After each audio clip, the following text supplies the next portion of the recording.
গতকাল রাতে পদ্মা সেতুর নিচ থেকে আমরা যেটি দেখলাম যে অনেকগুলো ড্রেজার বসিয়ে সেখান থেকে বালু উত্তোলন করছে অবৈধভাবে। এবং এই যে সিন্ডিকেট, এটি কিন্তু দীর্ঘদিন অর্থাৎ গত বছর 24-এর 5 আগস্টের পরে সেখান থেকে কোনোভাবে বালু উত্তোলন করতে পারেনি, এত বড় দুঃসাহস দেখায়নি।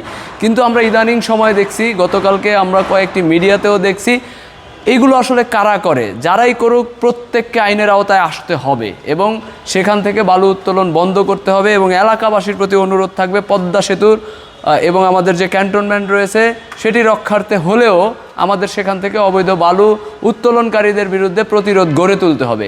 আমরা সকাল থেকে এই বিষয়টি নিয়ে মুন্সিগঞ্জের যিনি ডিসি রয়েছেন তার সাথে কথা বলেছি, আমরা মাদারীপুরের ডিসির সাথে কথা বলেছি এবং আমাদের শরীয়তপুরের ডিসির সাথে কথা বলেছি এবং প্রত্যেকেই তৎপর রয়েছে। কিন্তু আমরা যেটি দেখতে পেলাম যে সেখানে নৌ পুলিশের যে ফাঁড়িটি রয়েছে সেই ইনচার্জ তাদের যোগ সাজসে এই কাজগুলো হচ্ছে। এবং আপনারা জানেন যে শরীয়তপুর, মাদারীপুর কিংবা মুন্সিগঞ্জে নৌ পুলিশের কোনো অফিস নেই, কোনো দপ্তর নেই, সেখানে শুধু ছোট ছোট ফাঁড়ি দিয়ে রাখা হয়েছে। এবং নৌ পুলিশের যে এসপি তিনি অফিস করেন চাঁদপুরে এবং চাঁদপুর থেকে এটি নিয়ন্ত্রণ করেন।